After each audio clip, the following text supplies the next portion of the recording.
This project began in January 2026. What started as an experimental technical study tested the mechanical boundaries of standard Minecraft gradually expanded into a full-scale development process. Seconds concluding in July 2026. The objective of this project was straightforward: to create a completely accurate and fully functional recreation of the original Five Nights at Freddy's 1. 30 seconds, adhering strictly to its source material. The first phase involved designing and modeling the entire pizzeria facility, as recreating a three-dimensional playable environment using only two-dimensional static renders from the original game required careful reference mapping. We analyzed original gameplay screenshots, floor plan layouts, 30 seconds and camera angles to reconstruct the facility and its interior objects with precise spatial positioning to depart from standard Minecraft block aesthetics without relying on external gameplay mods. 30 seconds, we used Blockbench to model custom assets, importing them via dedicated resource pack. Aligning these assets required placing every structural element according to the exact camera perspective seen in FNaF 1. For 30 seconds, a core design requirement for this build was that no default vanilla Minecraft blocks should remain visible in the playable zone, ensuring the visual atmosphere remains consistent with the original game. Because custom block models in Minecraft are constrained to 3 grid size, larger props could not be imported as single files. Consequently, 30 seconds complex objects had to be broken down into multiple segmented models and manually aligned in game to assemble a unified structure. The primary obstacle during this phase was the construction of the animatronic models. Initial tests were conducted using custom entity geometry. However, 30 seconds, because vanilla Minecraft does not natively support custom entity models without client-side mods such as Optifine, this approach was abandoned. For 30 seconds, to ensure the project remains completely playable on a clean vanilla client, a structural workaround using standard game entities was developed instead. Step 2 focused on integrating audio assets and configuring the animatronics. All 52 original sound files were extracted directly from the FNaF 1 game files, converted to OGG format for 30 seconds, and assigned to specific triggers matching their original occurrence conditions. To build the animatronics without modifying the client, we utilize an armor stand manipulation system. 30 seconds. The torso and body sections are bound to the item held in the armor stand's hand slot, while the custom head model is mounted to the head slot. Seconds. By executing controlled commands in the background to update spatial coordinates, head rotation, and arm positioning, we created fluid movement states and pose transitions without external scripts. 30 seconds. Step 3 involved the implementation of the surveillance camera network. The system is activated by detecting the player's crouch input.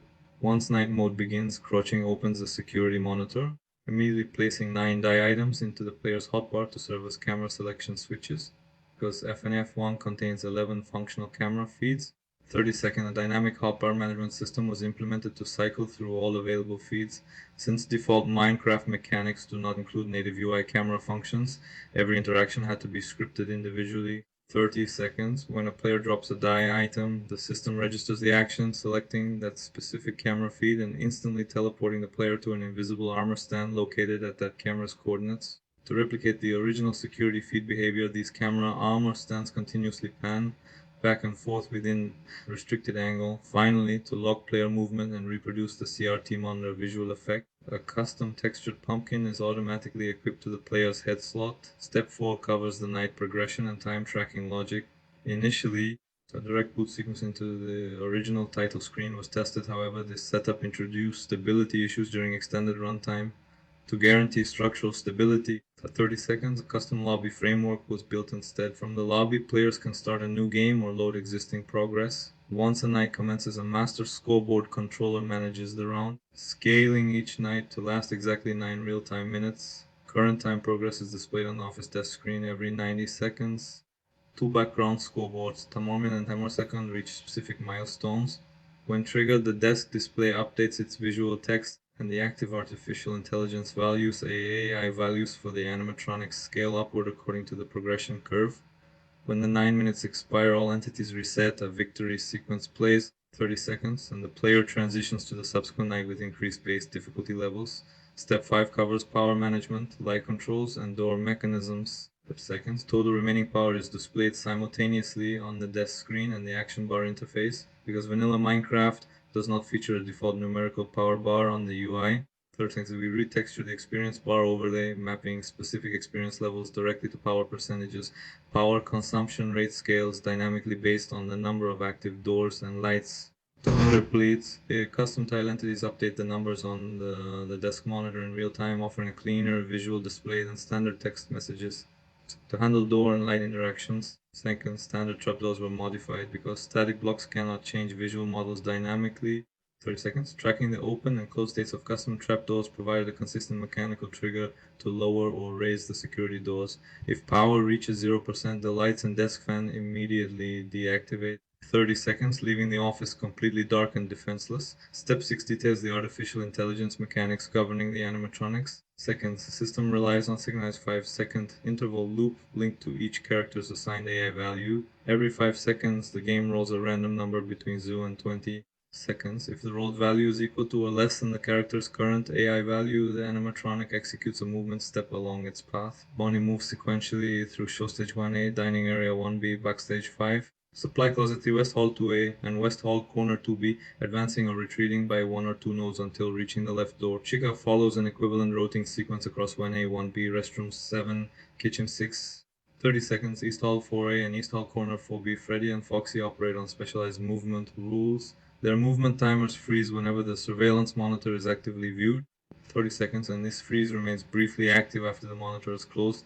The Freddy strictly advances forward along his path, with only a single step back allowance near his final node. Foxy advances through 3 distinct visual phases inside Pirate Cove when on monitor. Upon entering his final phase, he runs down West Hall 2A. If the left door is open, he triggers a jump scare. 30 seconds. If the door is closed, he strikes the door, draining a portion of power scaling with his attack count before returning to Pirate Cove. If Bonnie or Chica reach the office corner and the door remains open, they enter the office, disabling control switches and awaiting the next monitor movement to trigger a jump scare.